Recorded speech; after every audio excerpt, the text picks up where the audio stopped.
My given name is Clara.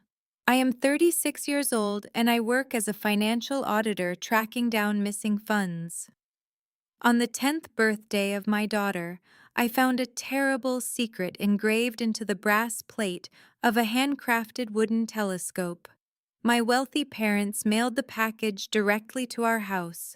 They refused to attend the party in person. The young girl pulled the polished telescope from the box, and her face lit up with pure joy for exactly 3 seconds. Then she froze completely still. Her small fingers traced the delicate engraving, and she looked up at me with deep confusion. She asked me what the strange word meant. I gently took the wooden instrument from her hands. My fingers shook violently before I even finished reading the brass plate. The name engraved on it was absolutely not hers. I did not shed a single tear in that moment. I walked straight to my computer and started pulling 3 years of detailed bank statements. What I eventually found behind a locked door in the dark basement of my parents' home is something I will never unsee. By the very next morning, they were calling my phone nonstop. They had no idea that the engraved telescope was just the smallest piece of the massive deception I would uncover. Welcome back to Drama Storytime, where we sit quietly with the deep family betrayals that people never talk about out loud. Please drop a comment and be sure to subscribe to the channel. The morning of the 10th birthday party started the exact same way every important event in my family always started. It began with me handling every single detail completely by myself. I had been awake since 5 o'clock in the morning. Bright paper streamers hung from the ceiling. A massive chocolate cake sat chilling in the refrigerator decorated with small painted planets. My supportive husband had rigged a complex puzzle hunt all throughout the backyard. Our sweet daughter was already bouncing off the walls by 7 in the morning. It really should have been an incredibly simple day, but my parents had called the week prior to say they would not be able to make the long drive. My mother stated that my father had a severe kidney treatment appointment that could not possibly be rescheduled. She said the exact same excuse twice, which is how I know she had rehearsed the lie. I did not push back against her excuse. I was always the reliable daughter who adjusted her plans and covered the gaps. That specific behavior is a survival skill you develop when you grow up in a toxic household where one child gets absolutely everything and the other child gets tiny leftovers. I told my daughter that her grandparents had sent a very special package in the mail instead. Her bright brown eyes went incredibly wide. She had always loved receiving their wrapped gifts because she truly believed they picked each item out just for her. I used to believe that exact same lie when I was a little girl, too. The delivery truck arrived right around noon. The driver handed me a thick cardboard box with the familiar handwriting of my mother on the shipping label. I set the heavy box on the present table right next to a stack of science books. I went back into the kitchen to finish preparing the party snacks. I had absolutely no idea that a cheap engraving job was about to crack open 3 entire years of massive financial lies. I am a senior auditor at a large accounting firm. I handle corporate fraud investigations, which means I read the private financials of other people for a living. I actively flag the specific things they desperately hoped nobody would ever notice. I am good at it because I learned very early in life that nothing in my childhood house came for free. Growing up, my older brother received whatever he wanted simply by asking for it out loud. I got what I needed only by submitting a formal logical case. When I was 14 years old and needed new running shoes, my mother made me write out a detailed essay explaining exactly why I deserved them. My older brother received a brand new car that exact same week, with absolutely no essay required. I stopped asking for things after a while and got a job washing dishes at a local diner when I turned 15. I opened my private checking account at 16 and paid my own way through college. Every single dollar I ever earned was earned without a drop of help from my family. Somewhere along that difficult journey, I started treating my independence like solid proof that I could survive absolutely anything. You slowly become the reliable person who fixes every crisis and wires cash when things get tight for the family. I truly thought that dynamic was what love looked like. I thought being useful and being valued were the exact same thing. It took a wooden telescope with the wrong name engraved on it to teach me they are not even remotely close. My older brother is 4 years older than me. As far as my parents were concerned, the sun only came up because he decided to smile at it. He had the exact kind of loud confidence that could easily fill a massive room. He always had grand plans and was constantly the main character of whatever story was being told at the dinner table. My mother adored him in a way that felt almost overwhelming. They whispered together in the warm kitchen and had private rituals I was absolutely never invited to join. I do not state these facts with any lingering bitterness. I state them because you need to understand the fundamental architecture of my family before I show you exactly where the hidden cracks are located. My father was a much quieter man. He was a retired structural engineer with failing kidneys and a strict habit of watching everything from his favorite armchair without making a single comment. I think he genuinely loved both of us, but he loved keeping my mother happy much more than he loved being fair to his daughter. So he simply went along with her toxic favoritism. The only person who saw the family dynamic clearly was my grandmother. She is the mother of my mother, and she is currently 88 years old. She lives about 20 minutes away, and every single time she visited, she would find a specific reason to sit with me entirely alone. She told me once while we were peeling potatoes that I am the strong one. She explained that is exactly why they lean on me and constantly forget to say thank you. I was only 12 years old at the time.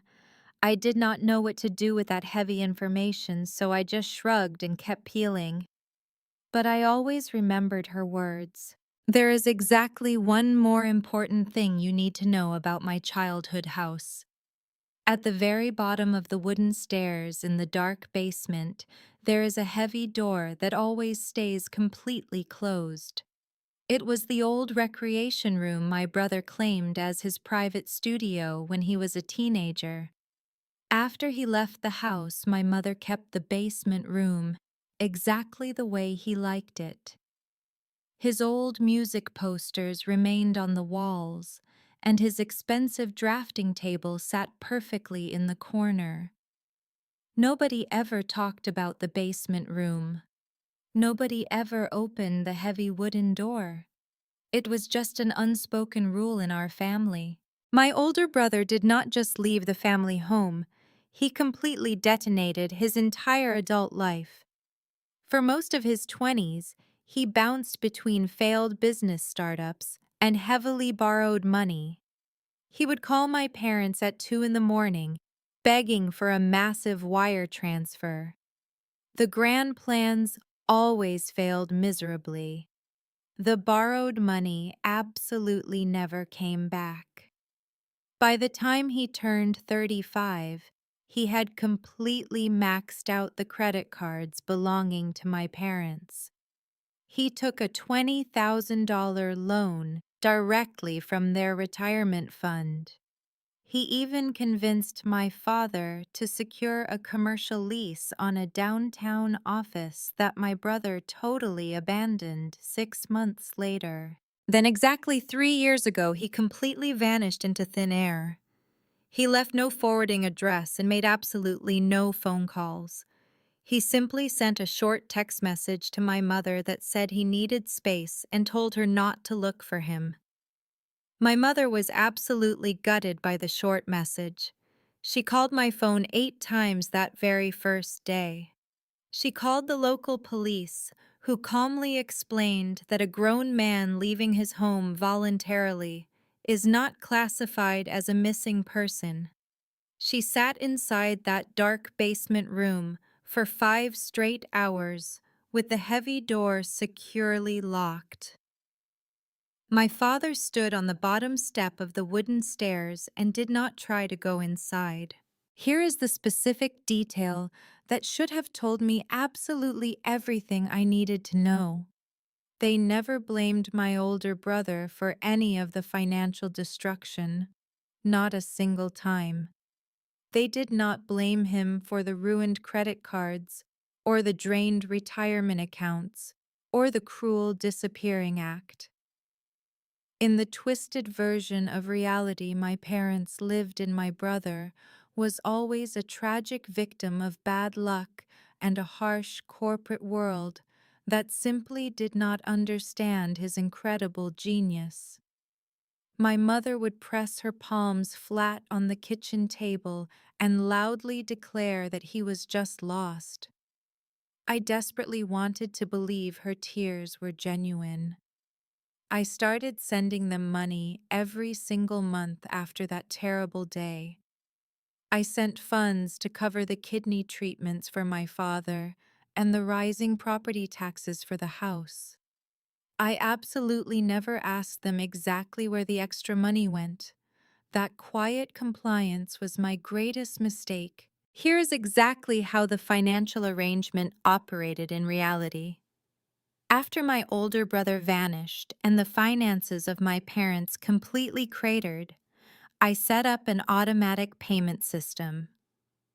I sent exactly $1,500 every single month directly toward their primary mortgage. I paid exactly $500 for the supplemental health insurance because standard coverage did not pay for the expensive kidney specialist my father desperately needed.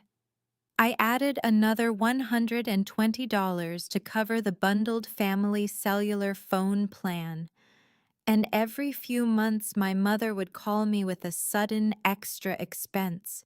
She would claim there was a broken water heater or an unexpected property tax bill. I never once told her no. I would pull up my detailed spreadsheet and adjust the household budget my husband and I kept on the refrigerator and send whatever amount she requested. My mother would drop her voice into a soft and cracked register she saved specifically for when she needed extra money. She would tell me the failing kidneys of my father could not wait for a cheaper solution. She would insist I was the only person in the world they could count on anymore. I completely believed her sad stories. Admitting that I was pouring our hard-earned money into a massive black hole would mean doing the one thing I had spent my entire life avoiding.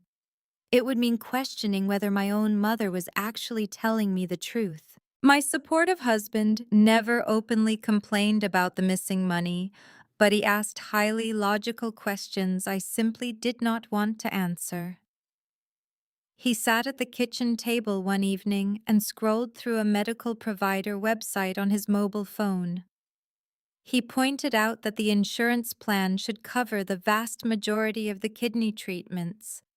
He asked me if they had a secondary plan or some other hidden expense. I told him the financial situation was just incredibly complicated. He looked at me for a very long beat and then quietly set his mobile phone down on the table. He said okay, but we both knew it was absolutely not okay. I simply could not bring myself to open the private ledger of my own family. I was not ready to see the truth yet. My sweet daughter is the exact reason I finally opened that dark ledger. She is 10 years old, and she is the kind of child who reads advanced astronomy books just for pure fun. She collects star maps and categorizes them with sticky notes in a large binder she keeps under her bed. What deeply worried me about my parents was not anything overtly dramatic at first. It was the very small and strange things my mother started saying. My mother started comparing my daughter to my absent brother in highly disturbing ways. She would watch my daughter read a book and state that my brother used to hold his head at that exact same angle.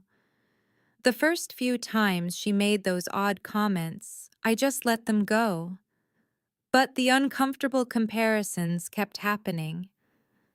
Every single time we visited the house, my mother found a brand new way to map the ghost of my brother onto my young daughter.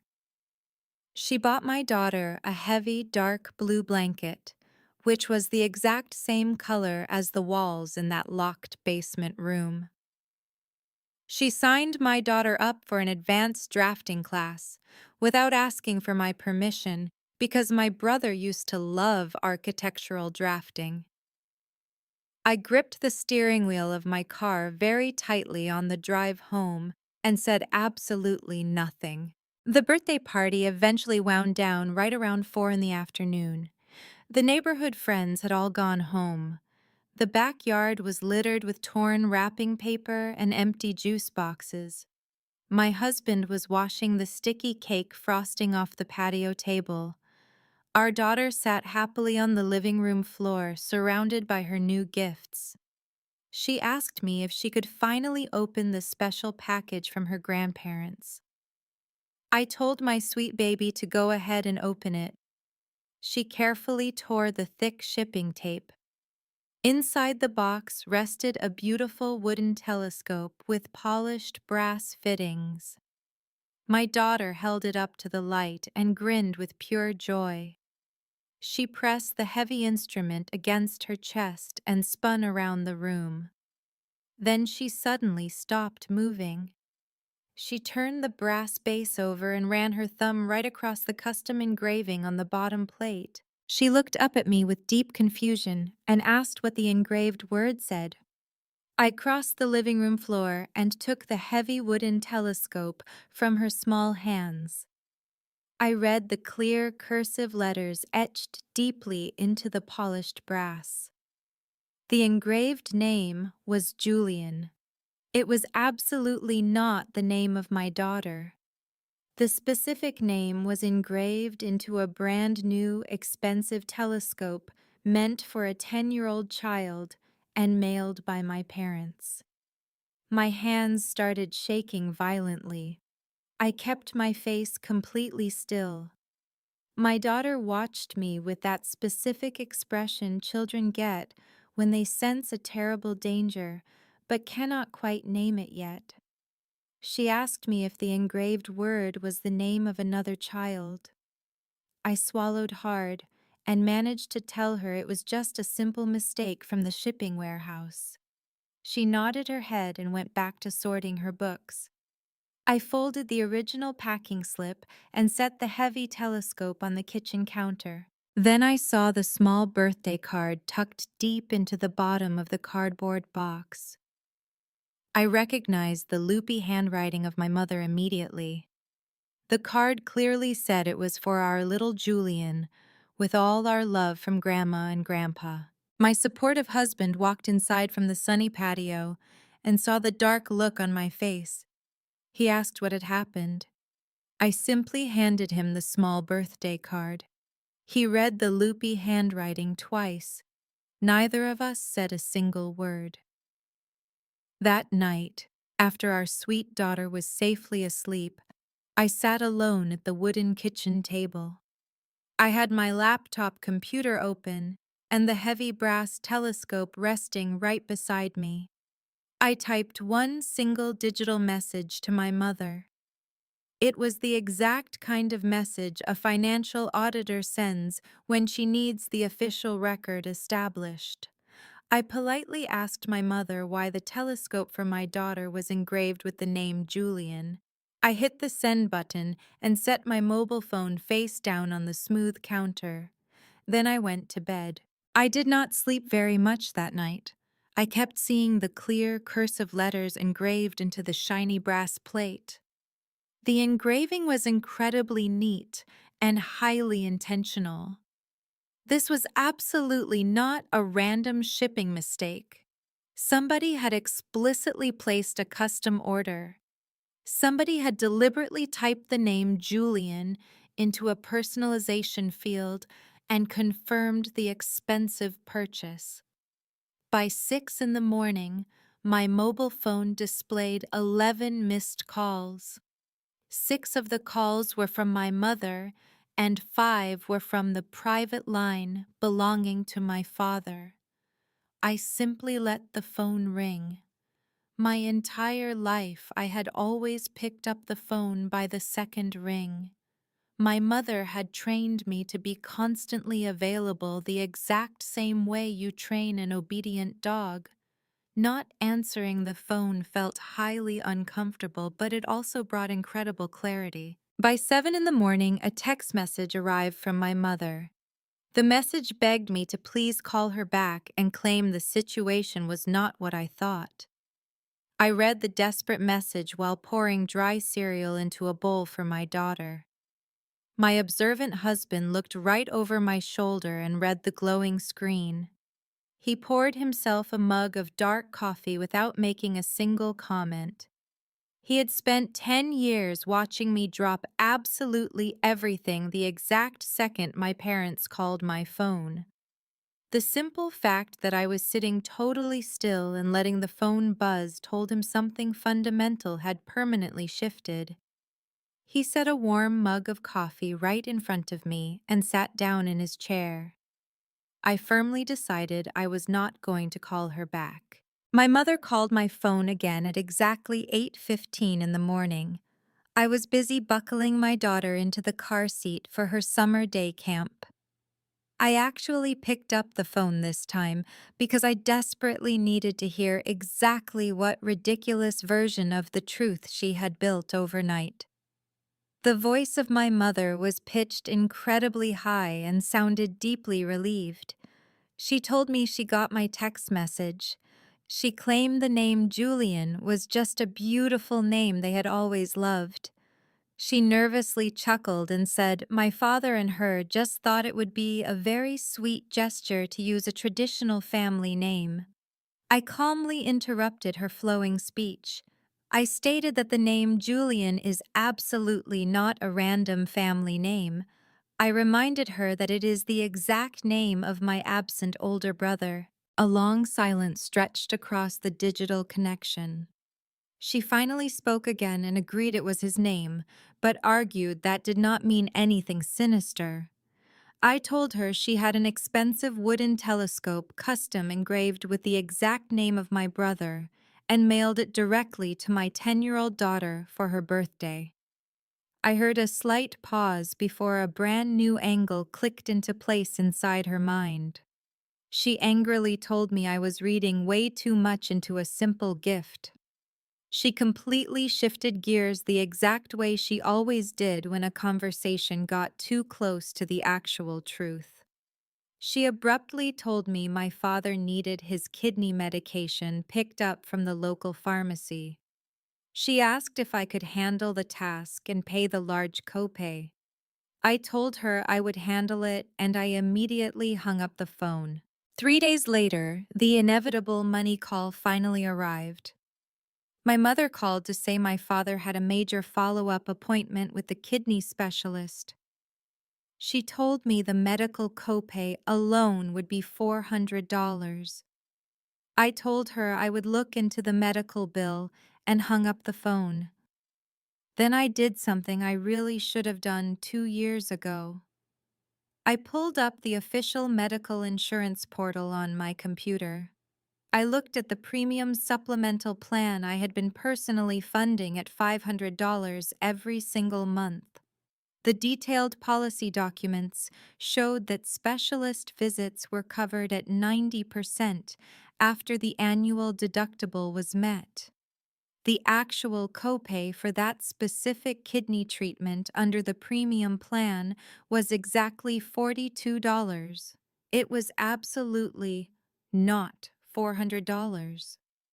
I sat at my wooden desk and stared blankly at the glowing computer screen. If the insurance policy covered the vast majority of the medical treatments, then where was all the extra money actually going? I opened a brand new digital spreadsheet with a totally blank grid. I spent that entire evening carefully cross-referencing every single financial transaction. I gathered my bank statements from the last 36 months. I printed the digital transfer confirmations and the automatic payment history for the primary mortgage and the supplemental insurance company. I printed absolutely everything because I am the exact kind of professional who requires physical paper to process complex data. My supportive husband sat directly across from me at the kitchen table. He was quietly assembling a new bookshelf for our daughter, and he watched me sort the printed pages into neat stacks without asking what I was doing. He knew he should simply wait until I was completely ready to speak. By 10 o'clock at night, I had created 3 distinct columns on my digital spreadsheet. The first column listed the total money I sent explicitly itemized by month. The second column detailed exactly what my mother claimed the money was for, such as kidney treatments or property taxes or sudden emergency household repairs. The third column contained the actual financial numbers I could independently verify through official portals. The total gap between the second column and the third column was just over $41,000 across the 3-year period. There was exactly $41,000 that I could absolutely not account for. The money was not in the mortgage payments. It was not in the medical insurance claims. It was not in the county property tax records. I leaned back in my wooden chair and pressed my palms tightly against my tired eyes. My husband gently set down his metal tools on the table. He softly asked me how bad the financial damage actually was. I told him the gap was exactly $41,000. He did not swear or raise his voice. He simply nodded his head very slowly, like a man confirming a terrible suspicion he had harbored for years but never wanted to say out loud. He told me I needed to go over to their house immediately. I agreed with him. He instructed me to bring my mobile phone and take clear digital pictures of anything suspicious I might find. He paused for a brief moment and looked directly into my eyes. He told me to check that specific locked room in the dark basement. I drove to the house of my parents on a quiet Wednesday morning. I knew their weekly medical schedule perfectly well. My father had physical therapy at 10 o'clock in the morning, and my mother always drove him because she refused to let him drive after his latest medical episode. I knew they would be gone from the house for at least 90 minutes. I let myself inside using the spare metal key hidden under the ceramic flower pot by the side door. The familiar house smelled like sharp lemon cleaning solution and something very stale underneath it. Everything inside the house looked exactly the same as always. The favorite armchair belonging to my father still had the permanent dent in the cushion. I walked slowly through the quiet kitchen and headed directly toward the wooden door leading to the basement stairs. The stairs creaked softly under my shoes as I descended into the cool darkness. I reached the bottom landing and stood directly in front of the heavy wooden door. The room had been securely closed every single time I visited for the past 3 years. I placed my trembling hand on the cold metal doorknob. I turned the handle very slowly. There was absolutely no locked mechanism this time. The heavy wooden door swung open, revealing a worn carpet that had not been vacuumed in several weeks. The expensive drafting table belonging to my older brother sat perfectly in the corner, but the large walk-in closet situated at the back of the room was completely different.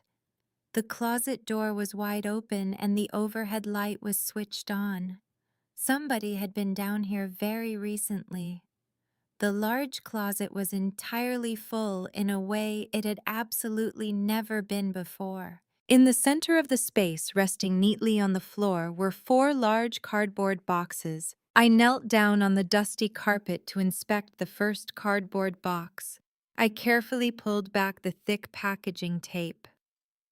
Inside the box, I found dozens of expensive child clothing items, still wrapped in thin tissue paper.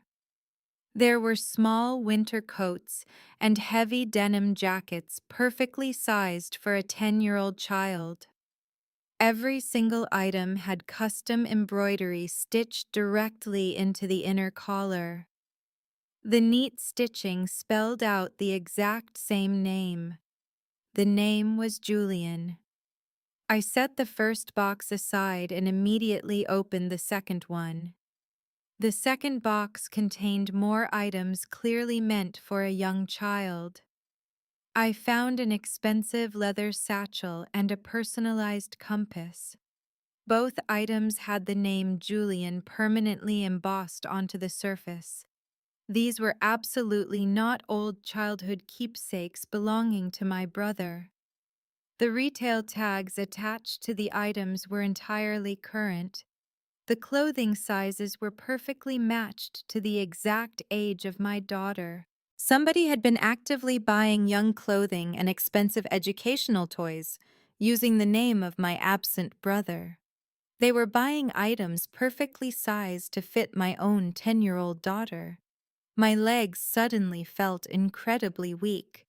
I sat down heavily on the old basement floor. The third cardboard box was completely different from the others. I reached inside and pulled out a thick manila folder filled with financial documents. I opened the heavy folder and found a massive stack of bank transfer confirmations printed on plain white paper. Each printed page showed a direct electronic payment from the primary bank account of my parents. The recipient listed on every single transaction was my older brother, Julian. The physical address attached to the receiving account was located in Denver, Colorado. The payment amounts ranged from $300 to $800. Several months showed 2 separate electronic transfers. The oldest printed receipt was dated exactly 3 years ago. That specific date was just 2 weeks after my brother sent his dramatic disappearance message. The most recent electronic transfer was processed just last month. I slowly flipped through the tall stack of printed receipts. Every single transferred dollar perfectly matched the exact timeline of the frantic requests my mother made to me. Every fake medical copay and every imaginary property tax panic perfectly aligned with the transfer to Colorado. The real money had been completely rerouted. A direct financial pipeline had been built connecting my personal checking account to an apartment in Denver I had never even seen. At the very bottom of the thick folder, I found something completely devastating. A handwritten note was attached to the final bank receipt with a small metal clip.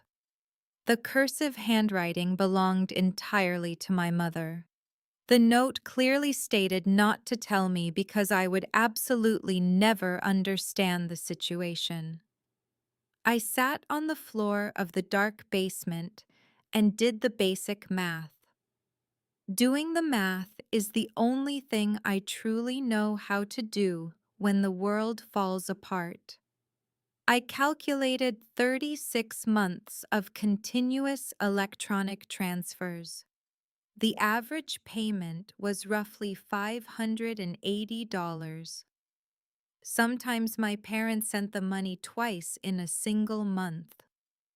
The final total calculated on my mobile phone was exactly $38,000.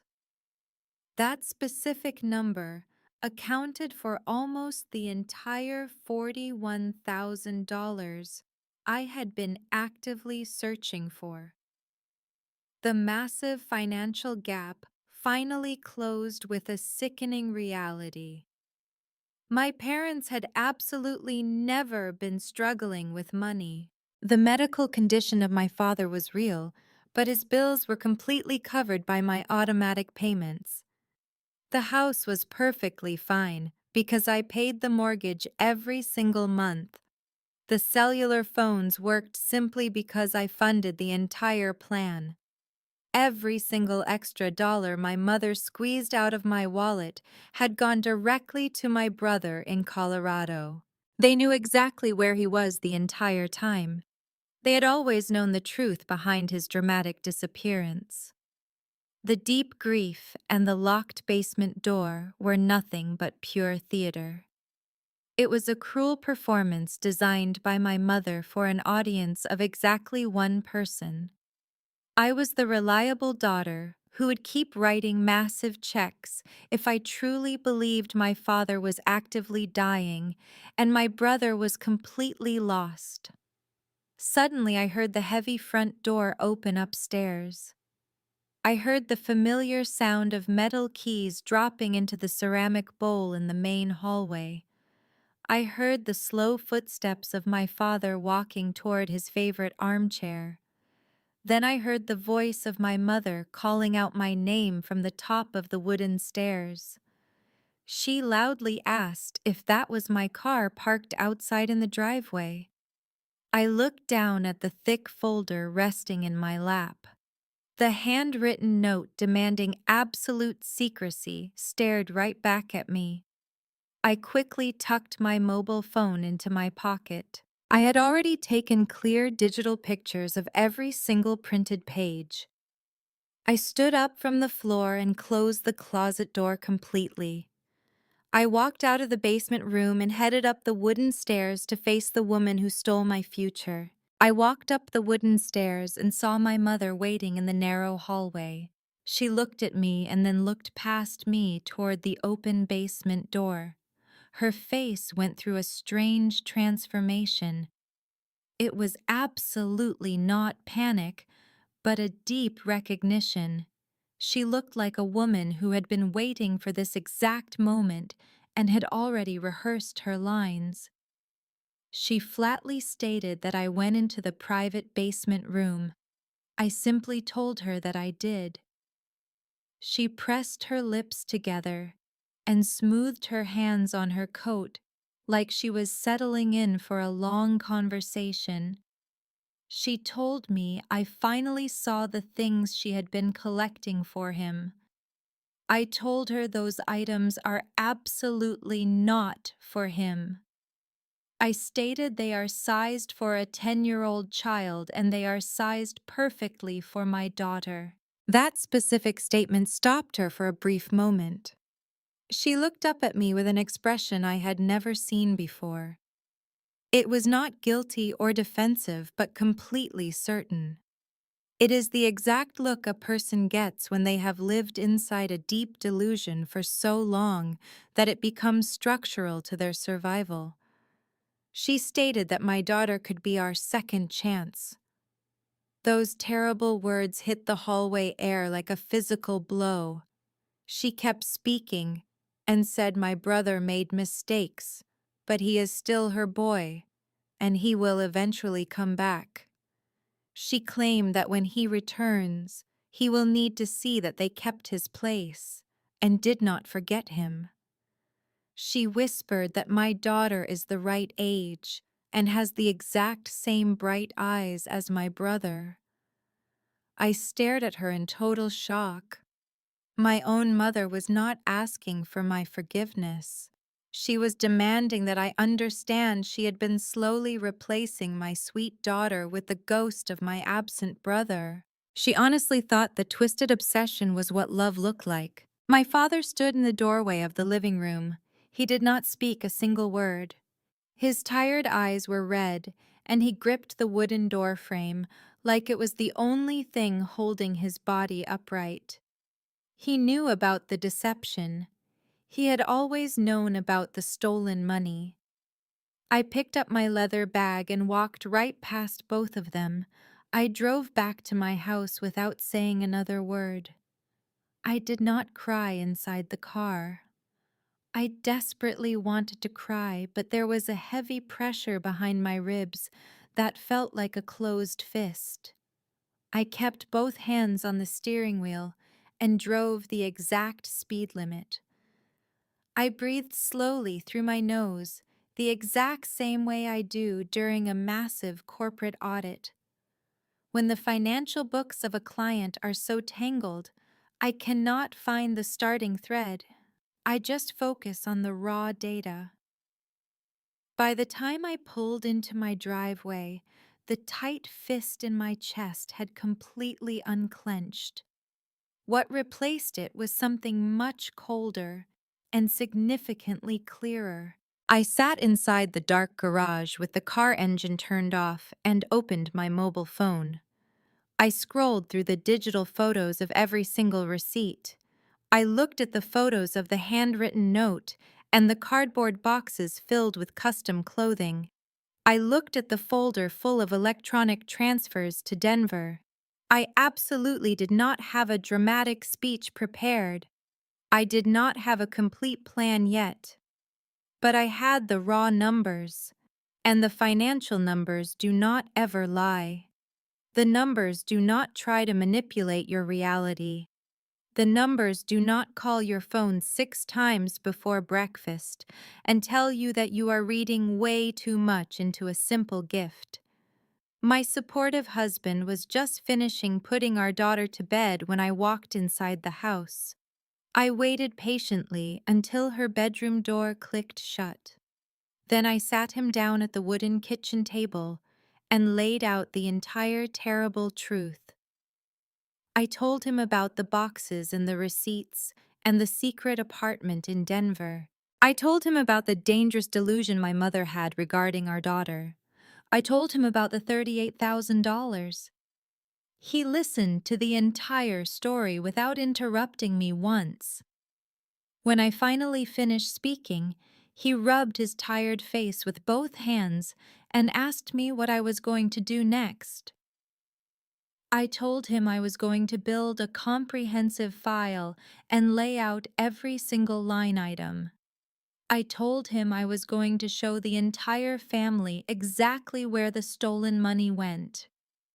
He nodded his head and asked if I was going to be okay. I told him I was absolutely not okay, but I was totally accurate. I said that would just have to be enough for right now. I spent the next 4 days functioning entirely in auditor mode. Every single night after my daughter went to sleep, I sat at the wooden kitchen table with my laptop computer. I built a massive reconciliation file. It was absolutely not an emotional diary, but a proper financial ledger. I started with my personal bank records spanning the last 36 months. I printed the automatic payment confirmations for the primary mortgage and the medical insurance. I cross-referenced every single printed document with the frantic requests my mother had made over the years. The pattern was incredibly surgical and deeply cruel. Every single time my mother called with a brand new medical emergency, the actual cost was a tiny fraction of what she quoted me on the telephone. The massive surplus went directly to the state of Colorado. I traced the primary mortgage payments, which were completely covered by my automatic transfers. I verified the property taxes were paid in full by my indirect funds. Then I dug much deeper and found something I had completely forgotten about over the years. There was a personal bank loan from exactly 3 years ago. My mother had asked me to secure the loan when my brother first disappeared, claiming they needed a temporary bridge until my father received his pension payout. The pension had been approved within 3 weeks, but the loan remained completely open. The remaining balance was exactly $6,200. My own name and my personal credit were fully attached to that specific liability. I immediately added the loan details to the growing financial file. By Thursday evening, I had a 23-page document that was meticulously organized. Every single financial claim my mother made over 3 years was perfectly matched against the verifiable banking record. The total outflows equaled $41,000. Exactly $38,000 was confirmed as rerouted to Denver. The remaining $3,000 was entirely unaccounted for and probably withdrawn as untraceable cash. My supportive husband looked at the thick folder from across the kitchen table. He quietly stated that the detailed document was the most terrifying thing he had ever seen in his entire life. On Friday morning, my mobile phone suddenly rang. The incoming caller area code was from Denver, Colorado. I almost let the phone ring directly into voicemail. Then I decided to answer the call because I was completely done living in the dark. The voice of my older brother came through the speaker. His tone was incredibly light and warm, like he was simply calling to catch up over morning coffee, rather than crawling out of 3 years of total silence. He casually mentioned that our mother said finances were tight right now. He asked if I could just help the family out a little bit like I always do. I held the mobile phone away from my face and stared at the glowing screen. I slowly brought the device back to my ear. I asked him if he was currently sitting in Denver. A very long silence stretched across the digital connection. He finally asked if our mother had told me his location. I firmly told him that absolutely nobody told me a single thing. I reminded him that I am a senior financial auditor and asked him where he thought I learned how to read a paper trail. He softly replied that he knew how the situation must look to me. I asked him if he truly understood the reality of the situation. I told him it looks exactly like he drained our parents dry and then let them funnel my hard-earned money to him for 3 years, while claiming it was for a failing kidney. The older brother let out a long, shaky breath. He stammered and claimed the situation was much more complicated than that. He suddenly added that the wooden telescope was a very beautiful gift, by the way. Complete silence filled my kitchen. He absolutely knew about the engraved telescope. He had probably picked the expensive item out himself. I told him he let my 10-year-old daughter find the wrong name permanently engraved onto her birthday present.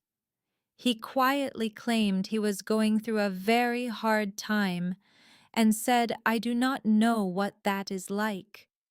I told him he was absolutely right because I actually pay my own bills. I hung up the phone immediately. I added a new note to the financial file stating the recipient confirmed contact and was fully aware of the inappropriate gift. That exact same afternoon, I called my mother. I absolutely did not call her to argue or to cry. I called her to present my initial findings. I calmly told her that I had reviewed the family financials. She quickly interrupted me and demanded that I stop being dramatic. I stated that in the last 36 months I had sent them over $41,000 beyond the regular automatic payments. I told her exactly $38,000 of that money was transferred directly to my brother in Denver. She went completely quiet on the other end of the line. She finally spoke and angrily told me I had absolutely no right to go through her personal things. She claimed they were just protecting me because I would never understand that my brother desperately needs help. I told her he is 40 years old and he is still her child, but I am absolutely not. That statement landed differently than I expected. It did not feel like a weapon, but rather like a sad fact I had been carrying for 30 years without ever saying it out loud. My mother recovered incredibly fast.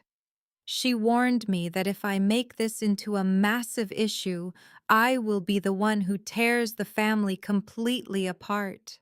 She threatened that everyone would know exactly what I did. I asked her what she thought I actually did.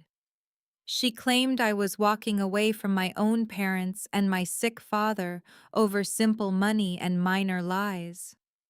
I told her not to dare use my father as an excuse again. I stated I would see her on Sunday, and I hung up the phone. She had just revealed her entire strategy to me. She was going exactly to frame the situation as me selfishly abandoning them.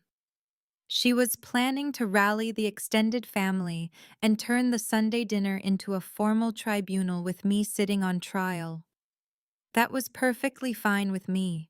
I had 23 pages of concrete evidence that said otherwise. I would let her set the stage and I would bring the actual script. On Saturday morning, the day before the grand family dinner, my mother made a terrible mistake. She called to ask if I was bringing my daughter on Sunday. I told her I was absolutely not bringing the child. My mother said that was fine, but then she completely slipped up. She excitedly added that she bought the cutest little sweater for Julian and asked me to bring his measurements. She meant my daughter. She was actively talking about my young daughter, but she used the completely wrong name. I sat in pure silence for a long moment. I asked her if she just called my daughter by the name of my adult brother. A deep silence filled the phone line. She finally whispered that I knew what she meant and begged me to say the name of my daughter. I refused to speak first. I demanded she say the actual name of my sweet child. My mother paused for 2 full beats and finally mumbled the correct name. I told her she absolutely did not say it first, and I hung up the phone for the very last time. 2 hours later, my husband came home from running errands to find me sitting on the bedroom floor watching our daughter sort her star maps. The sweet girl looked up at me with her bright brown eyes and asked me who Julian actually was. She said her grandmother kept calling her that name and she did not know who that person was. I pulled her into my lap and hugged her very tightly. I explained that Julian is her absent uncle who lives very far away. I told her he has his own name and she has her own beautiful name. My sweet daughter smiled and stated she really likes her own name.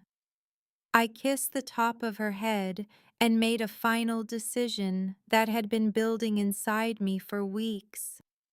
I was not just going to show my parents the financial receipts tomorrow. I was going to make absolutely sure everyone sitting at that dining table understood that nobody was going to write my daughter into the tragic story of someone else. I would burn the entire bridge down before I let that happen. That same afternoon, while my daughter napped and my husband was outside, I sat at my laptop computer and started pulling every single financial plug.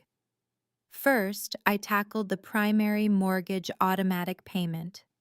I logged into the banking portal and canceled the recurring electronic transfer effective immediately. I received the digital confirmation email and moved to the supplemental medical insurance. I called the insurance carrier and asked about dropping a dependent from the premium plan I was personally funding. The representative walked me through the official form. The cancellation would take full effect at the very end of the current billing cycle, which was exactly 30 days away. I filled out the necessary paperwork and submitted it. The family cellular phone plan was the next item on my list. I called the carrier and removed the 2 lines belonging to my parents from my bundled account. I absorbed the small financial penalty for making a mid-cycle change. Their phones would remain active until the billing period ended, and then they would go completely dark. Finally, I looked at the CO signed personal loan. I called the lending institution and asked about removing myself as a co-signer. The representative informed me I could not do that without a complete refinance or a full cash payoff. I noted that specific detail in my file and flagged it for future follow-up. Every single cancellation was thoroughly documented. I recorded the exact dates and the confirmation numbers and took clear screenshots of the portal pages. I was absolutely not doing this out of pure spite. I was doing it the exact same way I would advise any corporate client who discovered a financial dependent had been secretly diverting company funds. You must cut the financial exposure and document the action and prepare for the difficult conversation. It was absolutely not revenge. It was a strict reconciliation of my personal accounts and my boundaries. My husband walked into the kitchen and saw the confirmation emails still open on my bright computer screen. He asked exactly how much money we were sending them in total. I told him it was just over $1,700 every single month, plus the constant emergency extras. He leaned against the counter and exhaled deeply. He stated that amount is a massive car payment. I looked directly at him and said it is exactly a massive car payment. He simply nodded his head and told me that my actions were completely justified. My mother had called the upcoming family dinner a simple get-together. She had framed it to the extended relatives as a long overdue Sunday meal to catch up on life. But I knew the precise choreography of her lies. I had watched her run this exact play before when my brother dropped out of business school, and she needed to rewrite the narrative before our extended family heard the real truth. The cast of characters would be incredibly familiar. My grandmother would be there because she lived nearby and never missed a family meal. My aunt would be there because she deeply admired my mother and trusted her version of absolutely everything. My uncle would sit there and mostly eat in total silence while agreeing with whoever spoke the loudest. A couple of distant cousins might be there just to fill the empty seats and provide the ambient pressure of a captive audience. My mother desperately wanted to outnumber me. She wanted me surrounded by people who had already heard her twisted version of reality. She was heavily counting on me to simply fold under the pressure and sit quietly while the entire table turned against me. She thought I would sit there in silence the exact same way I had sat quietly my entire childhood while my brother received the spotlight and I received the heavy responsibilities. She simply did not know that I had permanently changed the financial math. I packed the 23-page file into my leather bag. I placed the wooden telescope right next to the thick folder. I was fully prepared for war. I arrived at the house of my parents at exactly 6 in the evening. The yard was packed with vehicles. I walked inside carrying my heavy bag. My mother met me with a suffocating hug and led me into the formal dining room. My grandmother sat at the far end of the long table. My aunt sat across from her. My father sat at the head of the table looking completely exhausted. By the time the dinner plates were cleared, my mother was ready to perform. She folded her hands and looked around the crowded room. She announced she asked everyone here because she desperately needed their help. She claimed I had selfishly decided to stop helping the family financially. She stated my father has failing kidneys, and I coldly cut off the medical support they depend on. My aunt asked if it was actually true. I calmly replied that I stopped all financial support completely. My mother tried to keep speaking, but I unzipped my leather bag. The room went completely silent. I set the thick financial folder on the table first. Then I pulled out the wooden telescope and set it flat on the table. I stated this is the birthday present my parents sent my 10-year-old daughter. I pointed out that the engraved name is Julian. My aunt stared at the telescope in shock. I opened the thick folder and turned it toward the quiet room. I explained that I sent over $41,000 to my parents over the last 36 months. I stated exactly $38,000 was transferred directly to my absent brother in Denver. I told them my parents knew exactly where he was the entire time. I explained how they used the fake medical bills to steal my money.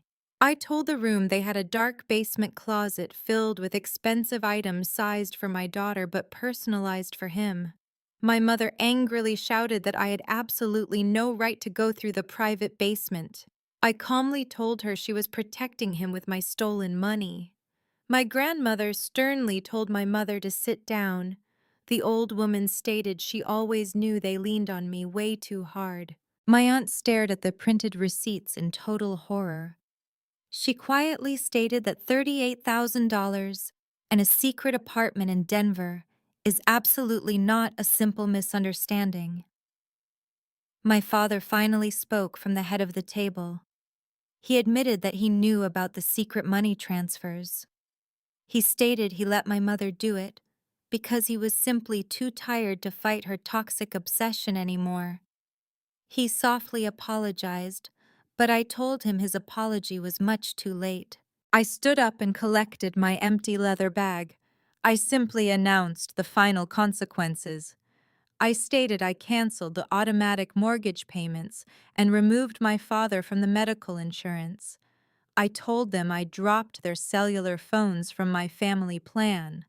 I looked at my mother and stated she can send my brother every single dollar she personally earns, but she will never use my money again. I firmly told her she will absolutely never use my sweet daughter to replace the son she lost. I walked out of the silent dining room and drove home under a dark night sky. Over the next few weeks, the financial fallout arrived in heavy pieces. My aunt refused to give my mother any money. My father had to switch to standard public medical care. After exactly 3 weeks of absolutely no money, my older brother stopped calling them. When the free cash dried up, his fake love completely dried up too. A few months later, my own house was incredibly peaceful. I bought my daughter a brand new brass telescope with her correct name beautifully engraved on the side. My supportive husband and I recalculated our household budget. The heavy guilt that used to sit in my chest is completely gone. Cutting my toxic parents off did not make me the villain of their tragic story. It made me the protective author of the story belonging to my daughter. Thank you for listening to Calm Drama Stories. I will see you in the next video.